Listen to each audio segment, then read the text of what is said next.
how to replace the display panel assembly. Before you begin, remove the base enclosure, battery, solid-state drive, front speakers, system board, and thermal vent. Removal.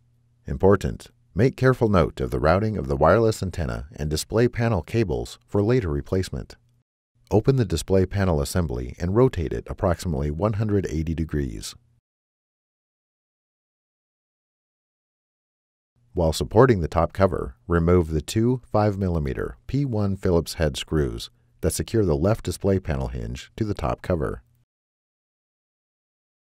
Remove the two 5mm P1 Phillips head screws that secure the right display panel hinge to the top cover. Carefully slide the display panel hinges out from underneath the lip on the top cover and remove.